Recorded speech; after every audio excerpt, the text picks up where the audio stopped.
Hello, नमस्ते। मैं आज कुछ कहना चाहती हूँ क्योंकि मेरी जैसी काफी औरतें हैं।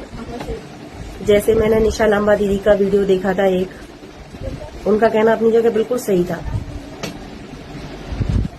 किसी ने क्या, अनिरुद्ध आचार्य जी ने कुछ प्रवचन में बोला होगा कि अगर आदमी मर जाए तो औरत को दूसरी शादी नहीं करनी चाहिए, उसको अपना पूरा जीवन ऐसे यापन करना चाहिए, तलाकशुदा हो उसको अपने घर में रहना चाहिए, ऐसा वैसा। तो जितने भी नियम लागू होते हैं वो क्या सिर्फ औरतों पे होते हैं क्या? आदमियों पे नहीं होते क्या? बताओ। आदमी अगर मर जाए तो औरत पूरा जीवन अपना विधवा बन के काट दे। उसका तलाक हो जाए तो तलाकशुदा रह के वो अपना पूरा जीवन काट दे, लेकिन उसका जीना कितना मुश्किल होता है आपको पता है? अगर वो अपनी मेहनत भी कर रही है ना, तब भी लोग उसको ऐसी नजर से देखते हैं कि उसका जीना आराम करके फेंक देते हैं। एक औरत का अकेले जीवन यापन करना बहुत मुश्किल होता है, और कोई भी औरत अपनी मर्जी से या अकेला जीवन यापन नहीं करती है। मान के चलो ठीक है, उसका पति मर गया किसी कारणवश, तो क्या वो पूरा अपना जीवन ऐसे ही बिताएगी? उसको अधिकार नहीं है, उसको हक नहीं है कि वो अपनी जिंदगी अच्छी तरीके से जी सके। मान के चलिए किसी का तलाक हो गया, तो क्या वो, क्या ही बोलूं मैं, तो क्या वो दूसरी शादी नहीं कर सकती?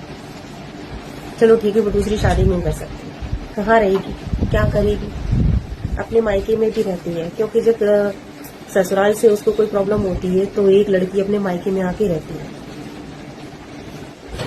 ठीक है। अगर मायके में भी उसको कोई सपोर्ट ना करे, उसको सहारा ना मिले, तो फिर वो कहाँ जाए? और उसके बाद में भी मायके में रहने के बाद में अगर वो खुद मेहनत कर रही है, अपना पेट पाल रही है, अपने बच्चों का पेट पाल रही है, अपने बच्चों की परवरिश कर रही है, उसके बाद में भी उसी को ताने क्यों दिए जाते हैं? और कोई भी औरत हो अपना घर जानबूझकर नहीं छोड़ती है, अपने बच्चों को बेघर नहीं करती है जानबूझ के। जब उसके ना सिर से ऊपर होती है ना, तब वो अपना घर छोड़ती है। क्या चाहिए? पर्स में रखा हूँ। हम आप लोगों से ये कहना चाहते हैं कि औरतों पे सारे नियम लागू क्यों होते हैं, आदमियों पे क्यों नहीं होते? बताइए।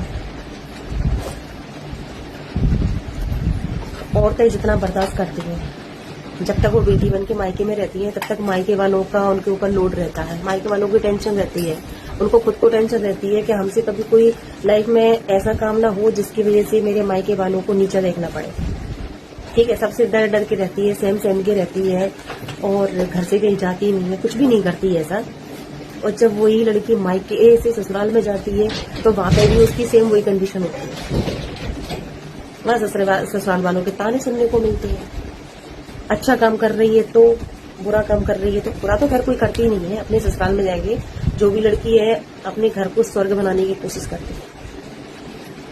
वो ये सोचती है कि हम कोई ऐसा काम ना करें कि ये कल को ससुराल वाले हमारे ऊपर ताना मारे, मेरे मायके वालों के ऊपर टोंट कसे। क्योंकि जिसको भी देख लो सबसे पहले कहते हैं, अरे इसकी माँ ने इसे कुछ नहीं सिखाया, अरे मायके से कुछ सीख के नहीं आई है, इसके माँ बाप ने क्या सिखाया? वहां लड़की का मरना होता है। लड़की कितने भी अच्छी बनने, कितने भी अच्छे उसके संस्कार हो, ससुराल वालों की सेवा करे, सब कुछ करे, लेकिन फिर भी उसको क्या सुनने को मिलता है? ताने। सास की सेवा, ससुर की सेवा, पति की सेवा, बच्चे हो जाए बच्चों की सेवा, घर में अगर उनके जानवर हैं तो उनकी देखरेख, उनकी सेवा। सबसे पहले उठती है, सबसे बाद में सोती है, सबको खाना खिलाने के बाद में, उसके बाद में कुछ खाती है। बचता है तो ठीक है, नहीं बचता तो ठीक है, उसने अपना गुजारा करती है। फिर भी हमेशा एक बहू को टारगेट किया जाता है। क्यों किया जाता है? जो लोग बहू को टारगेट करते हैं, क्या उनके घर में बेटी नहीं है? उनकी बेटी दूसरे के घर में बहू बन के नहीं जाएगी क्या? और जब उन्हीं की लड़की इतनी परेशान होती है, उनको टोंट कसते हैं, फिर कैसा बुरा लगता है? फिर कितनी आत्मा दुखी होती है।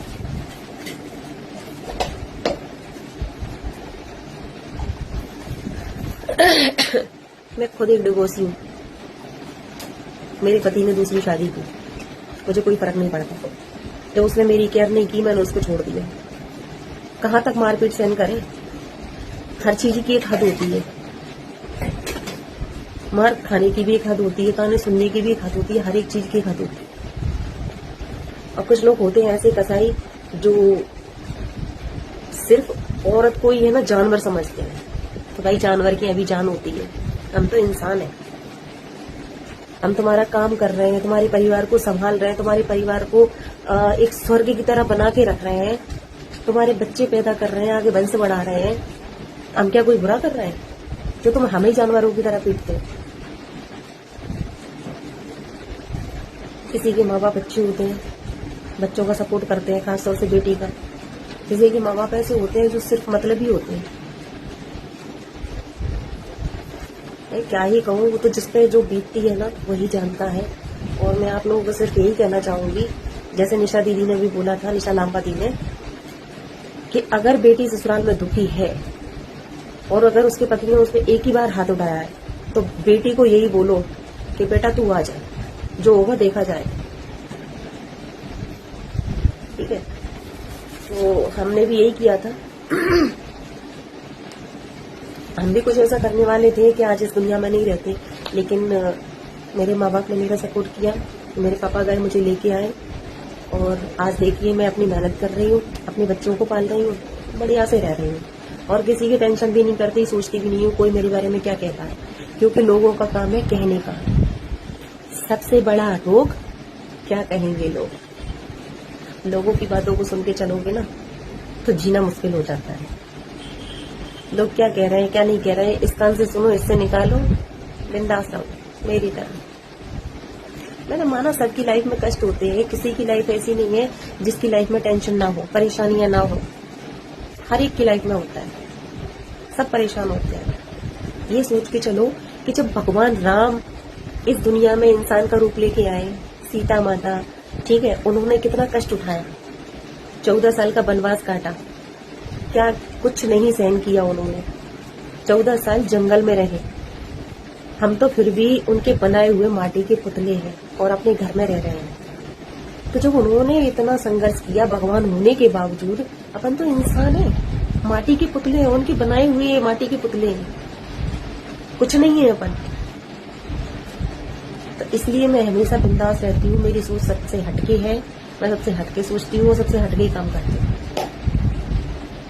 ठीक है, आप भी मेरी तरह बनिए सोच में कि कोई क्या कह रहा है क्या नहीं, सबको एक साइड में रखो, अपने काम पे ध्यान दो, बढ़िया। जिसने 4 लोगों की बुराइयां सुन ली ना और सुन के इग्नोर किया, और वो आगे बढ़ता चला जाएगा। लेकिन किसी किसी का समय अच्छा आता है वो बढ़ जाता है, किसी का नहीं आता तो वो वहीं घिसटता रहता है। जो भी है मेरी तरह, मेरा समय आज भी अच्छा नहीं है, और शायद हो सकता है भविष्य में कभी आए ना आए, मुझे ये उम्मीद नहीं है। हाँ, क्योंकि किसी की लाइफ में अगर संघर्ष लिखा है ना तो वो संघर्ष ही करता रहता है, और संघर्ष करते करते करते करते भगवान उसको बुला लेते हैं कि आजा बेटा। आज मेरी लाइफ में इतना कष्ट है, लेकिन क्या ही किसी को पता है, क्या होगा किसी को बताने से। आपकी लाइफ में कष्ट है, आप मुझे बताओगे क्या होगा उसको बताने से। करना तो सबको अपना अपना है, ठीक है। इसलिए बिंदास रहो, मस्त रहो, बस यही कहना चाहूंगी। और नेक्स्ट वीडियो में, क्योंकि वीडियो तो ज्यादा लंबी हो जाती है तो कोई देखता नहीं है, इसलिए सबको राधे राधे। और भी जो बातें याद आएंगी नेक्स्ट वीडियो बनाऊंगी। जय श्री राम।